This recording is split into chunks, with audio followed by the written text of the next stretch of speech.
Hey everyone, it's Jason, and welcome to another Legendary James Bond deck building game. This is the expansion for No Time to Die. Daniel Craig, actually the newest one in the series as of the making of this video, because hopefully they're going to keep making these. Also the second time we're getting Daniel Craig. So if you followed the previous videos, if you haven't, go check out the links in the description. Have the base game plus the expansions.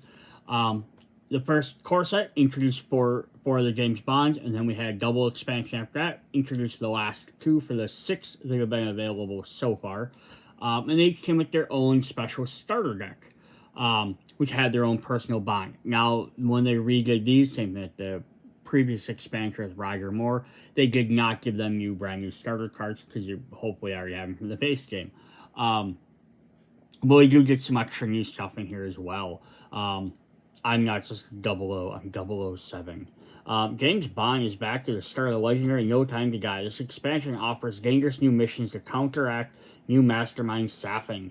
Returning again to join 007 is the alluring Dr. Madeline Swan. Madeline Swan, along with MI6's new 00 Naomi, enhance your experience with fantastic gadgets, vehicles, and a whole lot more of a world of possibilities. Bond and his allies will need to use all their intelligence skills to defeat the newest villains and eliminate the threat to the top secret weapon Hercules. Cool. Again, core set required to play. So let's go ahead and hop into the rules and kind of just see what new stuff came out. So of course we're going to have who to start with. Lucifer Safin is a mastermind of the No Time to Die villain group. Project Hercules team, because there's always a second team as well. It's not usually tied to anything. And then the Spectral Infiltrator, so the henchman for this group. Also, you can then mix and match any of these cards with any other set. So you can have Daniel Craig's James Bond fight Goldfinger if you want, while trying to stop the nuclear warhead, fighting, whoever enemies, these Spectral Infiltrators if you want. Effectively with nanobots, Hercules is a DNA-targeted assassination nanotech technology developed by the British Secret Intelligence Service, but stolen by, I'm going to keep calling him Lucifer, and I'm not sure if that's right, but Safin. In the game, you'll sometimes gain nanobot infection cards, which are special wounds that prevent you from playing heroes of specific classes. So we have had special wounds in a previous expansion, but these play a little bit differently. So if you're playing with the Safin Mastermind, No Time to Die villain group or the Project Hercules team, you'll use the new nanobot wounds. Put the 10 special wounds face up off to the playmat next to the wound stack. They do not go in the wound stack. And that's the difference. The previous ones got mixed in. And then if you draw a wound, you might have drawn a special wound instead. They do not count towards, they do count as wounds cards, so effects that KO or otherwise reference wounds work on them. However, heal actions found in regular wounds do not work on any infections. Each nanobot infection is keyed to one of the 5 classes. There are 2 copies of each.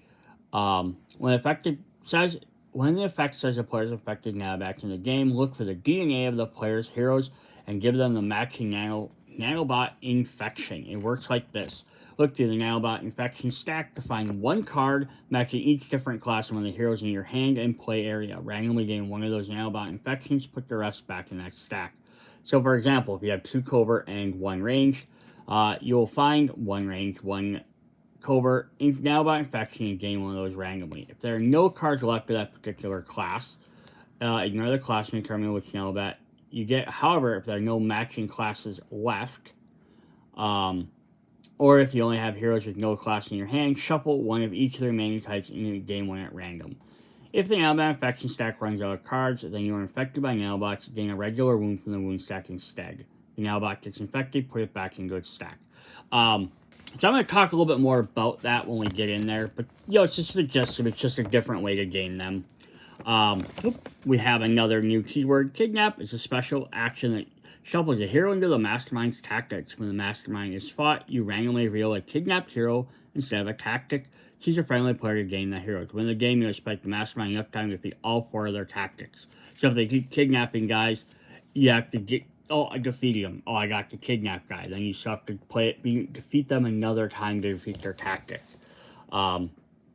We have threats, which actually appear in red. Some villains and missions have a threat ability. This is threatening to happen each turn unless the active player pays the listed cost.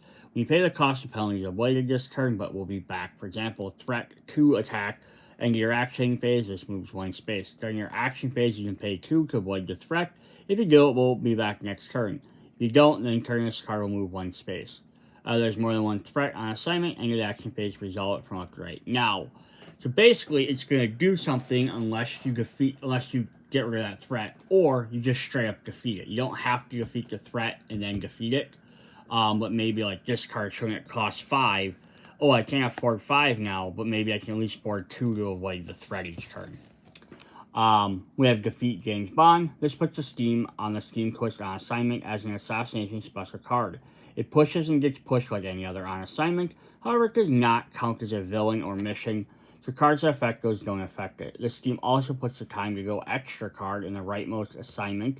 This card does not get pushed or pushed by other cards. It can be in the same space as other cards. The race is on. You must try to get Time to Go to escape before there's an assassination card does. So that's kind of neat. Alright, then we have a new Bond ability. Risk It All is a new hero keyword that gives you a powerful effect, but you must KO the top card of your deck. If a hero has Risk It All followed by game of text, it means list heroes in your play area. Once this turn, you may KO the top card of your deck. If you do, you get the game text next to Risk It All. For example, Hunt the Hunters has Risk It All, 2 attack. But here, you immediately get the 1 attack, but at any point during your action phase, you may activate Risk It All, kill the top card of your deck to gain 2. But you don't look at the top card of your deck before you decide. Will it be a powerful hero, or will it be a starting card, or even a nanobot infection? You'll be glad to get rid of it. No, there are many effects in the game that give you information, or let you set up the top of your deck. If you have more than 1 Risk It All ability that are activated individually, you'll KO the top card for each of them. Special exception: if you Risk It All would KO your special starter, discard your special starter instead. It's special. It's often a good idea to activate Risk It All ability, even if you don't need to. It's game of text that turn. Since your deck starts out with 12 weak starting heroes, it's a good chance Risk It All will KO the undesirable card. Of course, the more cards you get, the more likely Risk It All will KO one of them. But then again, you also gain wounds, including nanobot infections, which Risk It All can get rid of. So, one that's definitely going to come about with this ability, it's a question, is, not in this set, but one of the previous expansions, we had the Angels of Death, which go in, they're shuffled in the hero deck. You can purchase them or gain them, but they have the thing that says cannot be KO'd. So here would be a thing is, since there's no official ruling on this here, I'll have to maybe check by the end of the video, see if it's on Board Game Geek. Someone maybe found that out. But my thought was that decide at the beginning of the game, one way or the other. If you KO a card that's face down, you're ignoring whatever the text says on it, right? The top card of your deck is face down. So I would say that would be a special way you'd be able to KO them cards, because it's not reading the text that says you can't KO it. So it's KOing it before you get to see what that text is. You know, unless for some reason you have a card that lets you play it face up. And that's how I would play it, personally. But you can also argue the other way. It just says you can't KO it, so you flip it over. Oh, not reveal it. Reveal the next card. Or cancel that, or maybe you could say, I gain the effect anyhow, I just don't cancel that card. Could be interesting. Double Status expansions back from the base game. For all of Naomi's cards, at the end of your turn, before you discard your hand, you draw a new one. If you defeat at least one villain or fought the mastermind of the turn, you get each of the double status effects. If you play a mastermind or reveal a kidnapped hero instead of a tactic, you'll still get your double stats because you're still defeating them. Then we have a couple other things. We have the Bionic Eye, we'll get to later. Two-sided Inevitable card we'll get to when we get to that. And then Wounding the Mastermind mission and Villain Mastermind and missions. Crash the party on taking back your mother puts wounds on the bad guys. In a regular wound from the wound stack on or next to the villain mission mastermind, gets -1 recruit or attack for each wound. When it's defeated, you discard the wounds. On taking back your mother only wounds masterminds next time a player fights an accurate spot, whether you reveal a tactic or kidnapped hero, discard its wounds.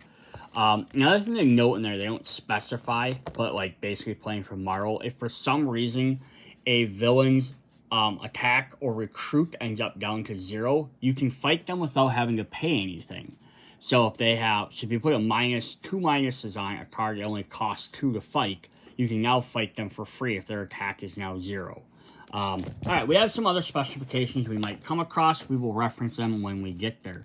But let's hop into the Bond cards.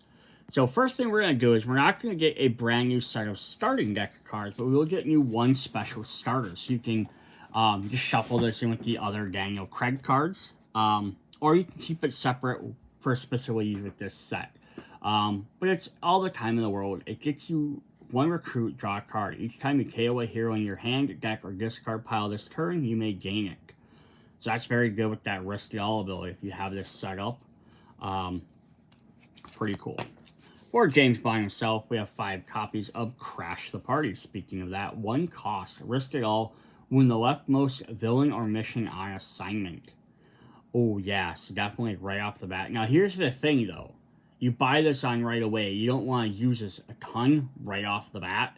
Because yes, wounding them is definitely helpful. But if you get rid of too many of your starter cards too quickly by using these Risk It All abilities, then you're all of a sudden going to find yourself where I can't afford to buy or attack, right? So if you have, let's say, a total in your deck, you have, I think you have 5 recruit cards. I think that's right.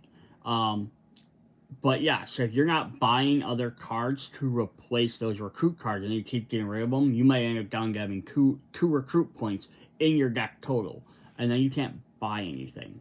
Same thing with attack. If you get rid of all your attack, too many of your attack guys, and you haven't bought better cards to replace them, you know, well, I mean, you can easily buy like a Mrs. Moneypenny, and then you could afford to get rid of 2 basic starter cards because she gives you 2 stars, and that 1 card replaces those 2, so that could definitely be a win. Alright, we have 5 copies of Hunt the Hunters. So 4 cost gives you 1 attack. Risk It All, get +2 attack. 3 copies of How Did They Know? 5 cost for 4 attack. When you gain this hero, gain 2 wounds. And finally we have I Know. 9 cost, one of the higher ones on there. But for 6 damage, that's not terrible at all. Once this turn, you may sacrifice yourself. If you do, fight the Mastermind for free. Set the danger level to 0. And if the inevitable card is on assignment, move it to the rightmost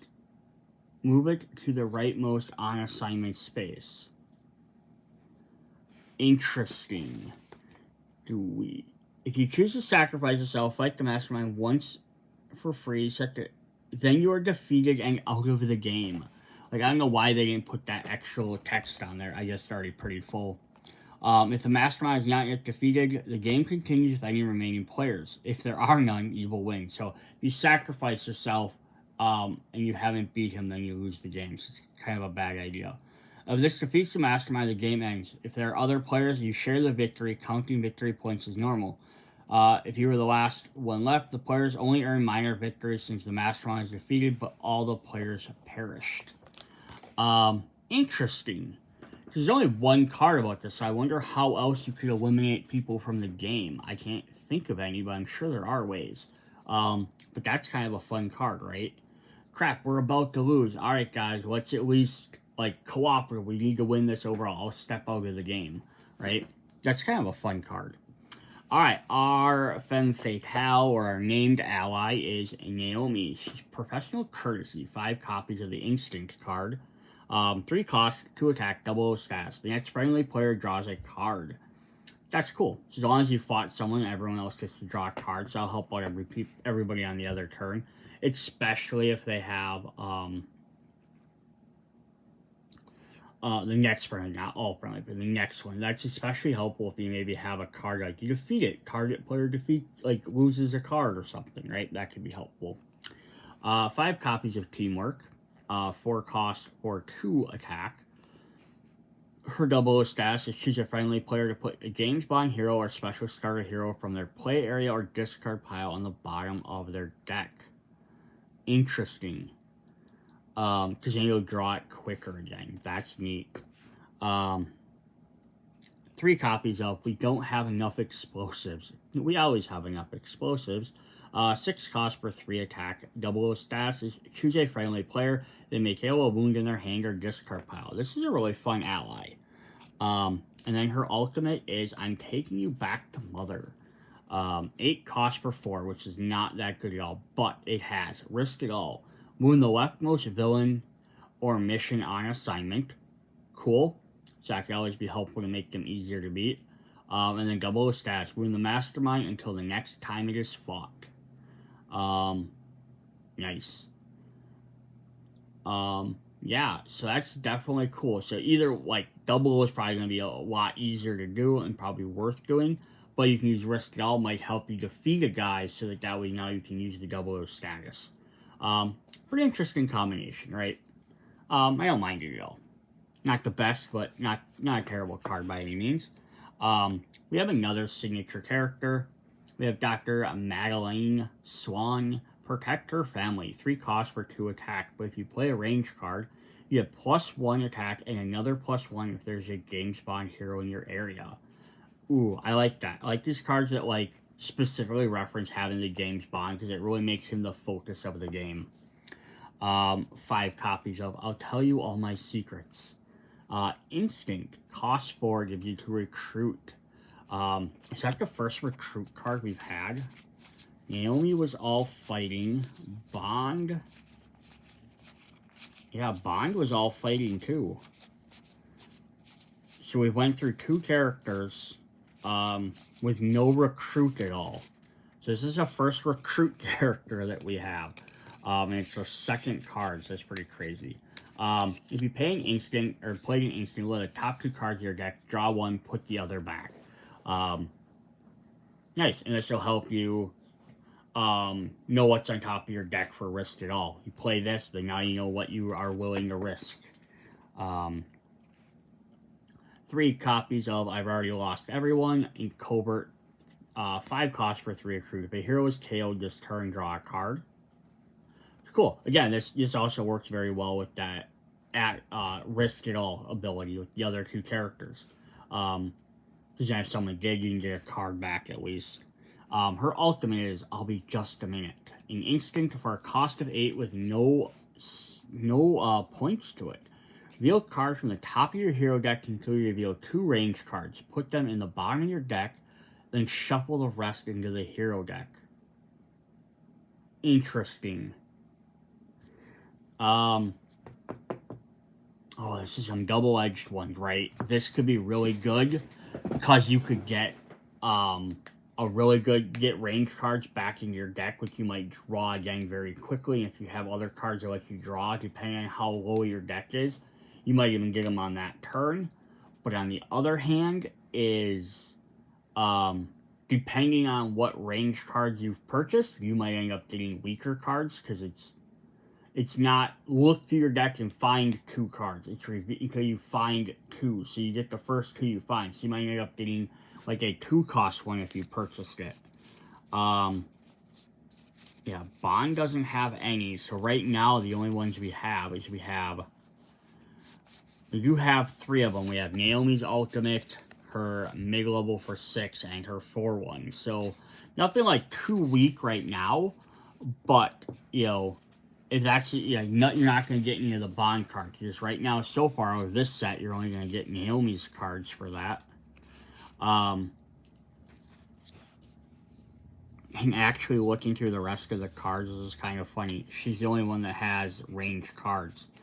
So, yeah, basically, if you're playing this set, you're only going to get 1 of those Naomi cards. And there's only 3 different versions. So that's 5, 6, 7, 8, 9 cards total. So yeah, it's mixed with other sets, this could be very good. I think mixed with this deck, it's going to be a little lackluster because it doesn't do anything else. If it said put 1 in your hand, 1 on the bottom of your deck, or put both on the top of your deck even, it might not be as bad. But the fact they both go to the bottom of your deck, if you have 20 cards, on the bottom of your deck is that, or even worse, if you only have 5 cards in your deck, right? And you shuffle through all of them, and you draw 1. Yes, I got the first one. You didn't reveal the second one. Now you gotta shuffle your entire deck. So now it's going down the very bottom of your deck. So if it's not played at the right time, and with the right thing, also that means those cards have to be in you have to have 2 in your deck. So again, like, they could be in your discard pile, but if you draw 2 and it's not the 2 you really needed, You know, it's interesting. Sometimes it's got to see how they work and play. We have our next character group are the allies. We have Pomola, who's a covert character who has 4 recruit, cost 4 with 2 recruit, 0 attack. But if you play a covert, you get 2 extra attack. Nice. Q, who's a tech character, so our first tech guy. You have 2 costs for 2 recruit. Be the top card of your deck. If it is a tech hero, draw it. Otherwise, you may discard it. So this again can work with your Risk It All. If it's a tech hero, you got it. Great. Now you already got it. You don't know what's next, but at least you got another card.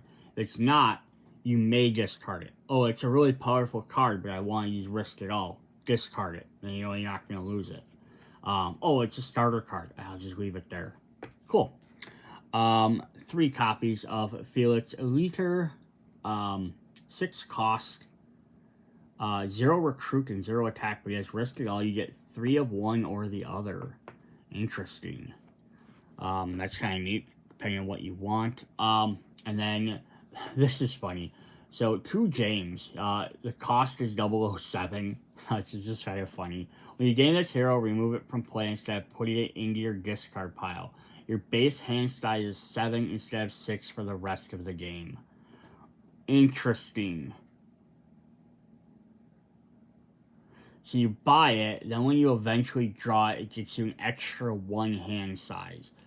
If your hand size was 5 and you went up 2 to 7, that would be a little bit better. But going up by 1, so basically it's paying 7 and then waiting for it to show up to gain 1 extra card every turn. I mean, extra cards are always good. But yeah, interesting. Would have almost been more interesting, I think, would maybe, again, some of it's a little bit wordy, and this is just me spouting out stuff. Would have been almost more interesting would have been, like, if you get this, then pass it to another, like, either pass it to another player or put it back, like put it in another player's discard pile, right? And then maybe, oh crap, maybe they might get it too. And then maybe I like the offhand keyword, kind of like I know you know. They didn't explain all the rules. You had to look it up, but you could then be like, only like you can only use it once, or put it back in the deck, like shuffle it back into the hero deck or the Q branch deck, so someone else might get this again. And if you already have it, there's no reason for you to get it, you know, right? Because your hand can't, if it says goes to 7, it's not, get +1 hand size, it goes to 7. If you've already got it, you already have it. Interesting, though. It's a different effect. You know, again, it might be in practice, maybe that 1 card might make all the difference, but it also depends on how early you get it. Our last hero group is the vehicles. We have bulletproof glass. So a strength card, 3 cost for 2 recruit. You can't gain wounds for the rest of the turn. This would be really well if you played them other cards that then give you wounds. If you play a strength, choose a friendly character. They may KO a wound in their hand or discard pile. Cool. Cheap card that lets you take care of wounds. 5 copies of Headlight Machine Miniguns. A tech card. 3 costs for 2 attack. If you play attack, you may fight a henchman for free. If there are none, you get +1 attack instead. Nice. 3 copies of Smokescreen. Another tech card for 5. Gets you 3 attack. Risk It All. You may move a villain or mission on assignment to any space. There's already a card there. Swap them.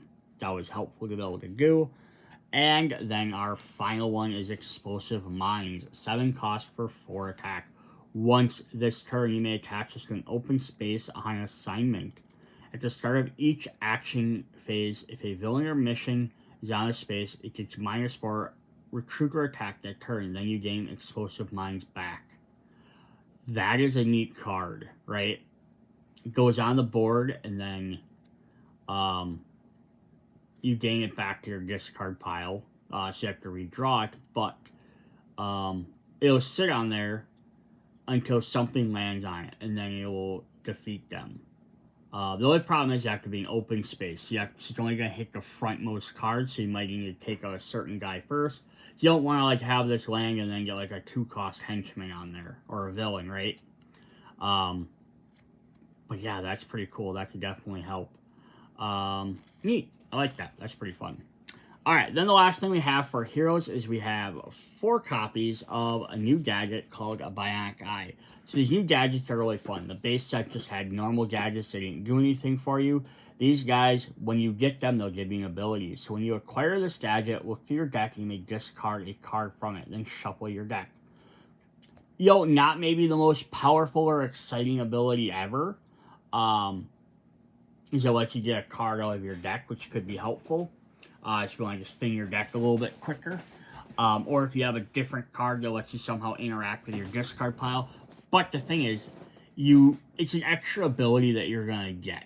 The only thing I do wish with these gadgets, and I kind of sometimes the minor complaint about this with the X-Men's bystanders when you rescue them, I wish that like you got the card and then you had a chance to activate it when you wanted to. And gadgets make more sense. I get Marvel. I rescued this person. They gave me a reward. Cool. These gadgets, I think, would make better sense if instead of when you acquire it, then you can do it. You get it. You put it down by your playfield, and at one point you can activate it. When you do it, goes to the victory pile. And if for some reason you don't ever activate it, then you don't get the points at the end of the game if that's what you're worried about. But that'd be kind of better because then you could time when to use them. We only got a couple of gadgets so far, so definitely hope they make more expansions and add more gadgets. Because having these special extra cards makes rescuing these things a little bit more fun. I actually, what I usually do is I get I use my bystanders, and I do it this game too, is I will gather all the special ones, I will shuffle them with, if I'm just to put 5 cards into the villain deck, I'll probably shuffle all these special ones in and just use them.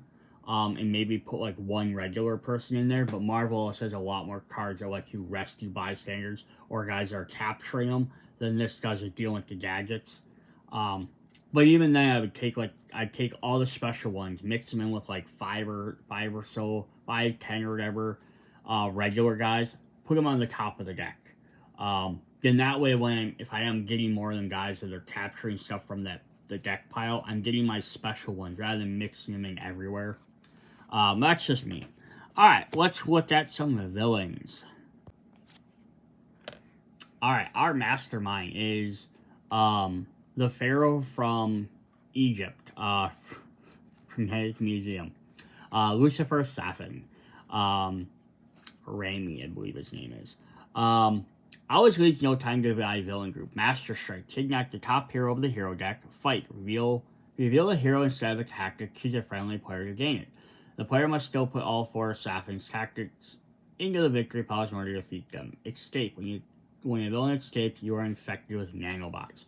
So you got the 2 things there. He can capture your guys, and then he can also infect you with nanobots.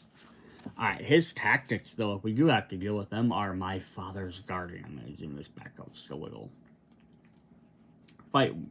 You and the player to your left are each infected with nanobots. Put those wounds on top of your deck. Oh boy. Quite a mess you've made. Fight, gain 2 wounds, and you are infected with nanobots. Memory box. Fight, each player is infected with nanobots, once for each mastermind tactic they have, including this one, and Safin's Revenge. Kidnap the leftmost Dr. Madeline Swan in the 2 ranks. If Dr. Swan's not in the 2 ranks, kidnap the leftmost hero there instead. I'm surprised it doesn't say kidnap the leftmost hero, that's not James Bond. That's kind of what it seems like they would normally do.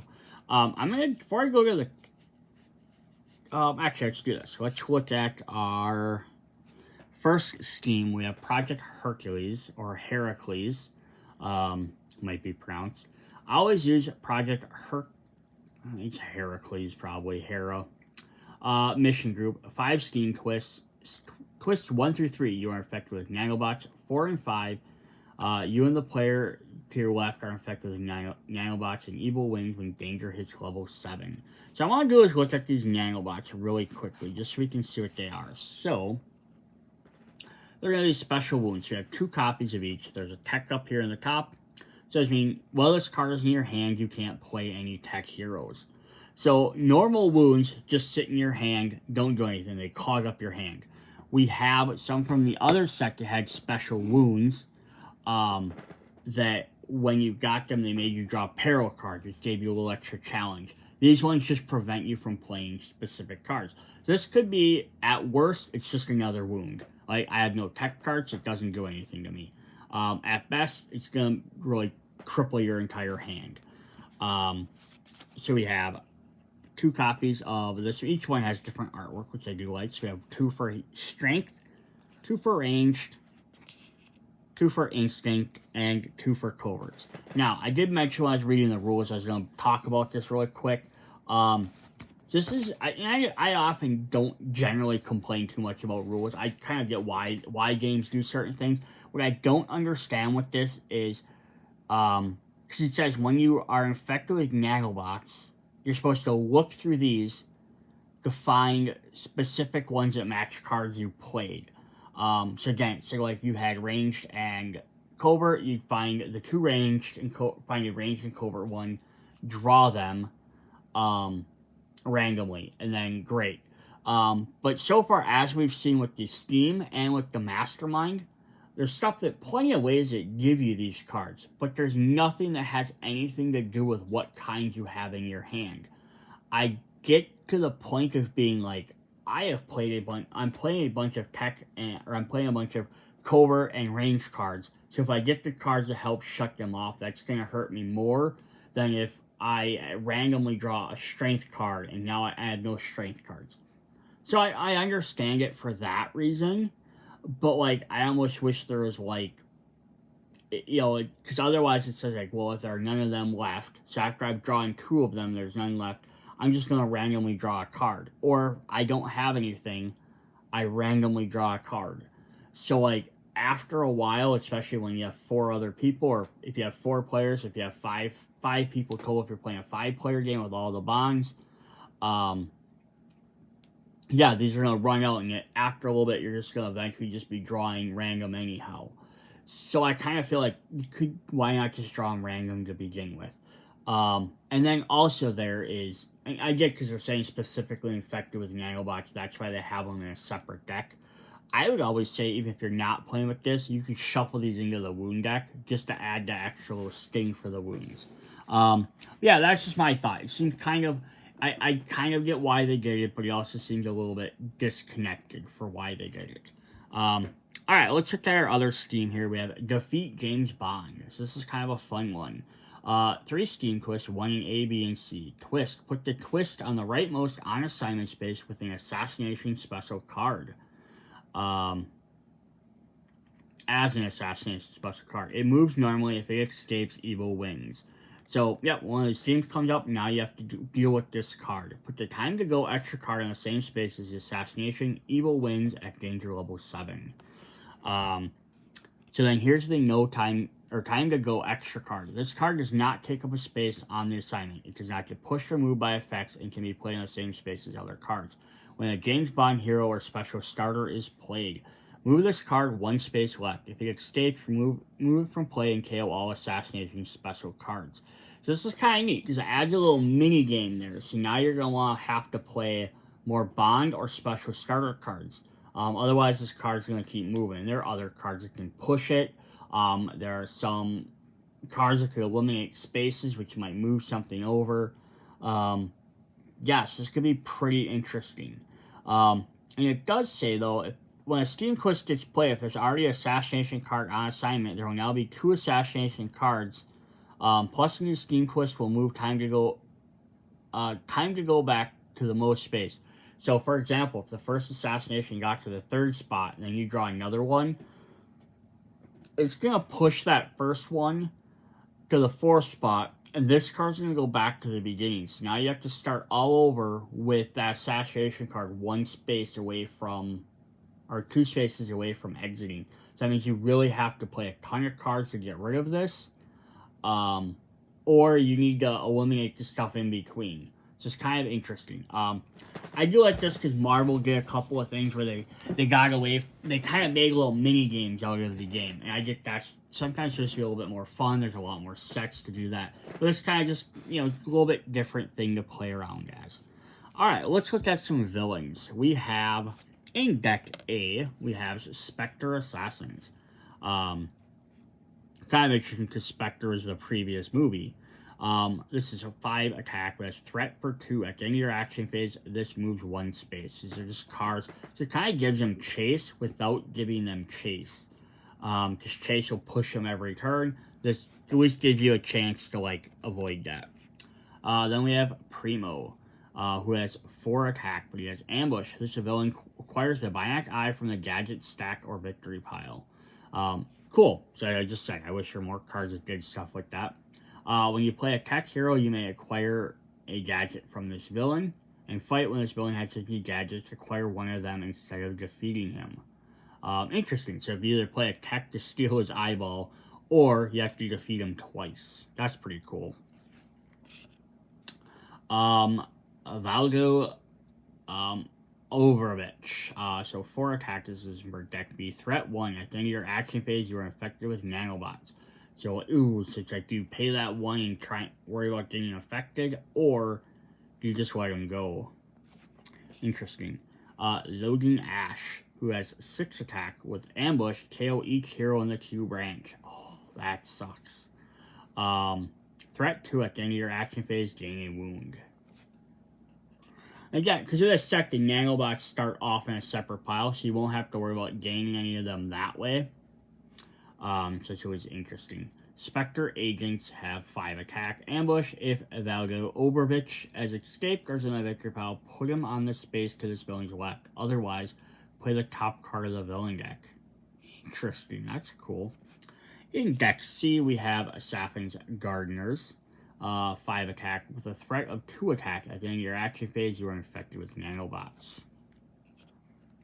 Logan Ash is coming back with 6 attack this time. Ambush, if there are 2 or more open spaces on assignment, play the top of the villain deck. Threat 2 at the end of your action phase, gain a wound. And Primo is coming back as well. 5 attack. Ambush requires the Bionic Eye from the gadget stack. When you play your second tech hero this turn, you may acquire a gadget. As any gadgets, acquire 1 instead of defeating him. And remember, he can always gain more by just them happening to be there or other cards getting them out. So that's kind of fun as well. Then we have our henchmen. So we have 3 copies of the 2 attack, 4 copies of the 3 attack for deck A, deck B, and then we have 4 copies of the deck C 4 attack. 3 copies, sorry. These are the Spectre Infiltrators. So fight, you know the top card of your deck, you may discard it. So yeah, this is kind of a fun one. It's kind of funny. It's the last of, 7 different sets or missions and stuff, henchmen to come out. But yeah, it's kind of cool because it's this is the easiest one to deal with. I may discard my card, I don't have to, but it works really well with your heroes. So that's kind of fun. That might be one maybe to put on if you want an easier chance. Alright, so our missions, we have the Toon Trap, which is stationary, which means it will not move. So once it comes in, it's just going to sit there and everything will bypass it. Threat 2, at the end of your action phase, gain 2 wounds and fail this mission. Interesting. So either you have to pay 4, or you have to pay 2, otherwise you're going to fail this mission. So, that kind of sucks. Daughter of Spectre. 5 recruit. You may discard Madeline Swan hero from your hand to complete this mission instead of paying its cost. That's a neat alternate cost. In deck B, we have pick up a package. 9 cost. This mission has minus attack equal to the VP of the highest VP villain in the active player's victory pile. What is the highest VP we have? We have some 3s. We have a 5 for Valdo. And we have some 2s. Unless you get the Safin, who's also 5. So it's either probably a 1, 2, or 3 for the most part, unless either a henchman or a regular villain, unless you get one of those other 2 characters. And it could be 5. So yeah, it could be interesting. Alright, not an ideal situation. 8 recruit. When this mission has -4, while game spawn hero is next to a Madeline spawn in the hero queue branch. Wow. So, I'm going to point out something I do when I play this deck building game that might ruin how this card works. Because normally what it's supposed to do is you have your 5 spots. You purchase a card, that spot stays open, and then you draw a new card that goes into that new spot. What I do during my gameplay as a house rule for Legendary is anytime a spot is open, we shuffle all the cards to the left, and then we put the new card in the rightmost spot. So if we buy one card, we shuffle everything, we put it in the rightmost spot. We buy another card, we do the same thing. And we do this, we refill it as soon as it's empty, which you're supposed to do. But we do that for the fact is because then if the card on the left, after like a round or so, if nobody's bought it, we'll ask if anyone's even interested in it. If everyone's like, nope, I don't have any interest, because maybe it's a really cheap card that nobody wants later in the game. Maybe early on it's too powerful of a card that nobody wants or can't afford, and it's just clogging up the deck. Or maybe it's a thing of like, we already have 2 of them. We like oh, I have a copy of that card, and this guy's like, I don't want it, and then the other, and there's 2 copies on the board already. Someone might be like, well, the other 2 people might want it, but they don't need 2 copies. So we might, then what we'll do is we'll get rid of the leftmost card, we'll put it back in the bottom of the deck, and then we shuffle everything over. So our buying area doesn't get diluted down with cards that nobody wants. Because I think that kind of makes the game unfun if it's like, oh, well, you're going to have to buy that card so we can find some new stuff. Yeah, but it doesn't fit into my Steam, or I don't want to waste my points on it, or it clogs my deck up, makes it harder to use. So that's what we do. So that would kind of ruin this, because normally you'd have to like just hope that the next card you flip might be a Madeline or a James Bond card. Or the way I play, I could literally, if there's a card gaps between the 2, I could sit there and buy the cards in between to move them over. So it might make it a little bit easier for me to be able to do that. But yeah, that's just my house ruling for that. Alright, we have, sorry about the little tangent there, Interrogate Blofeld. I love that they have the callback to Blofeld in here. That's fun. 8 cost. This mission has -4. Well, there's a wound in the active player's hand, which is probably going to happen a lot in this set. Project Madeline and Mathagil? Oh, Protect, not Project. Protect. 6 cost as a threat to at the end of your action phase. This moves 1 space. Again, kind of gives it chase. Land Gravity Plane. It's just 4 cost to purchase. With 3 recruit and 3 attack. And it's flying and chase. So flying means it's going to enter in the first open space it can find. Chase means at the end of each turn before you play cards, it's going to, after you play a villain, it's going to move 1 space. This mission can't be completed while it's on assignment. When you gain the hero under this mission's on assignment space, complete this and slide it into that hero's queue branch. It is now a tech hero with 3 recruit, 4 attack, and purchase of 4. That is kind of, that's neat. So this James Bond game has got a couple of ways to add ways you can add characters. That had 1 in like a peril deck, they had 1 in here. That's kind of fun. Marvel did that occasionally too, like they had 1 mastermind tactic that was actually a hero. I like that, just having different ways of getting heroes. Sometimes they just have like the henchmen have been heroes for Marvel. They kind of had this with the Angel of Death, except they all had negative effects. That one is just you beat them, then you gain them. It's kind of a neat way to do that. Alright, our last mission card is Destroy the Nanobot Facility. Succeed. It costs 9, but succeed. Each player tails all special wounds in their hand, deck, and discard piles, and then shuffles their deck. So you get this at the end of the game, you'll get rid of all of them, which will make probably beating the end of the game a lot easier. Then we have a special inevitable card. This is the last card we have of the game.